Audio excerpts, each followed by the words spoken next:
Durjoy himself is an art lover.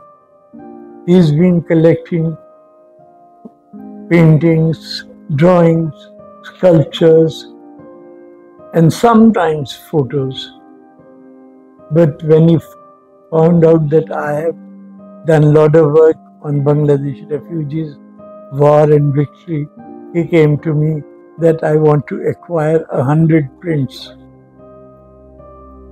So this is how we became friends and we worked together on the exhibition and the book.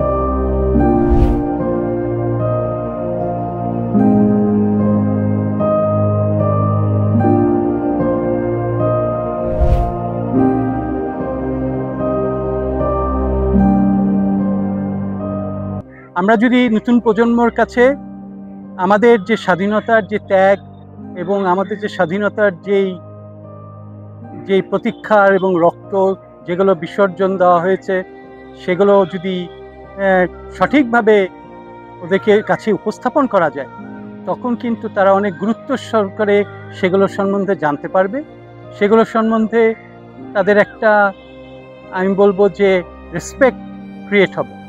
এটা আসলে আমাদের একটা responsibility.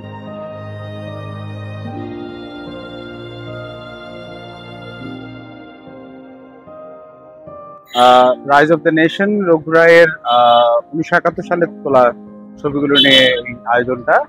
আর এই আয়োজনের পিছনে আসলে ঢাকা চারুকলা এবং দুর্জয় বাংলাদেশ ফাউন্ডেশন যৌথভাবে এই এক্সিবিশনটা আয়োজন করেছে।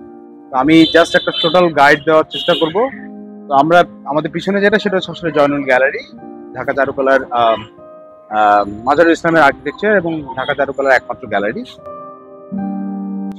তো এক্সিবিশন নিয়ে বলতে গেলে আসলে রঘু রায়ের অনেকগুলো ছবি হচ্ছে আমরা মোট 70টা ছবি ডিভিএফ এর কালেকশনে আছে এবং ওখান থেকে 53টা ছবি নিয়ে হচ্ছে এই পুরো এক্সিবিশনটা সাজানো হয়েছে। এবং এখানে কিছু ছবিকে নিয়ে আমরা একটু মাল্টিডিমেনশনালি কাজ করার চেষ্টা করেছি।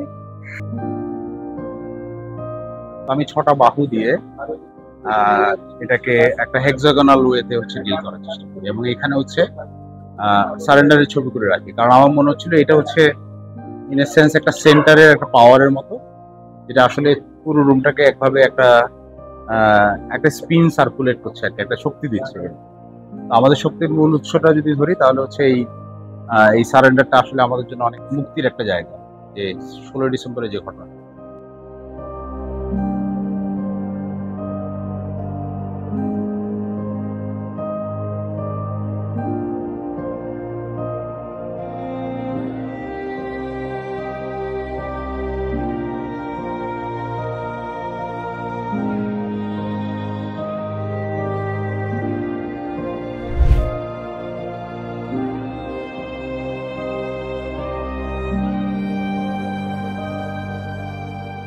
কতগুলো পরিক্রমা আছে আসলে প্রদর্শনটার মধ্যে। একটা হলো বেদনা, আবারও বলি আবারও উল্লাসের, এবং সৃষ্টির তাড়না আছে তার পেছনে অনেক কাজে রঘু রায় করেছেন, আমরা তার কাছে কৃতজ্ঞ। কিন্তু দুর্জয়ের মতো মানুষ আমাদেরকে এটি উপহার দিয়েছেন, তার জন্য আরো আমরা ডাবলি কৃতজ্ঞ।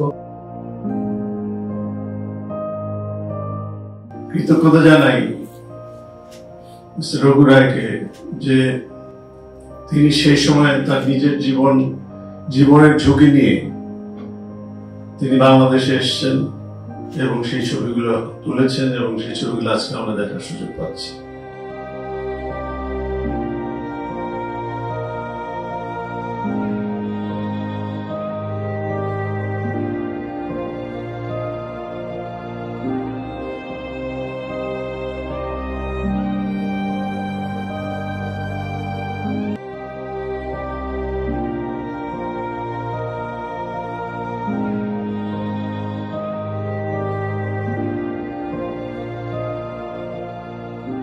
এই অসাধারণ রঘু রায়ের স্থির চিত্র প্রদর্শনী 1971-এর মুক্তিযুদ্ধ এবং শরণার্থী, এটি একটি আমাদের জন্য 52 বছর পর 53 বছরের মাথায় এসে আমরা মুক্তিযুদ্ধের একটি শিল্পরূপ দেখতে পাচ্ছি। আনন্দ এবং বিজয়ের যেমন দেখছি, একই সাথে ট্র্যাজেডি, বিষাদ এবং শোকেরও দেখছি। এক্সিবিশনটা আমি কিছু ছবি আগে দেখেছিলাম। এটা একটা কি বলবো, একটা ঐতিহাসিক একটা সময়ের সাক্ষী।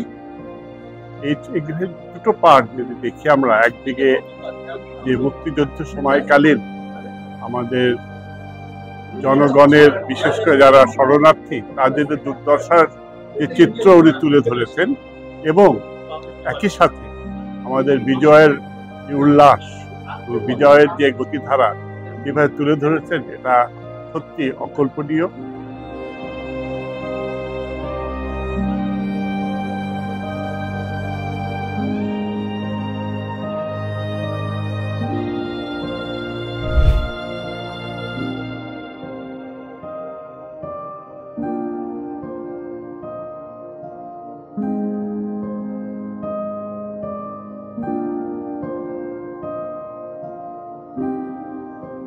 আমাদের বইয়ে, ইতিহাসে, আমাদের পাঠ্যপুস্তকে এগুলো কী করে রাখা যায়, এটা আমার মনে হয় সবচেয়ে বড় প্রয়োজন।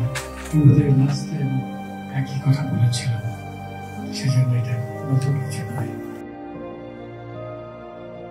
রঘু রায়ের ছবি আমরা আগেও দেখেছি তার বই, এবং সত্যিকার অর্থে বাংলাদেশের ইতিহাসের একটা অংশ হয়ে গেছে।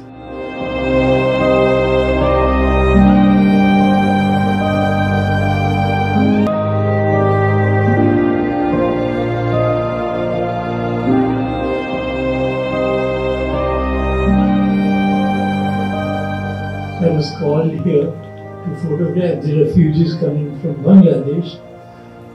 Somewhere in my subconscious, maybe that childhood experience of me being a refugee and walking across into unknown territory, I was photographing Bangladeshi refugees like a madman.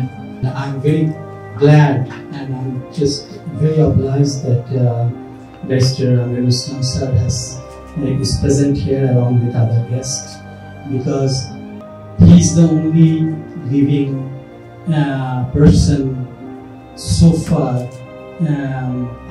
we could recognize who is in the book. So it is, maybe others are living, other too, but we could not find the identity or whereabouts of those individuals who has been captured by Raghu Rai for the rise of the nation.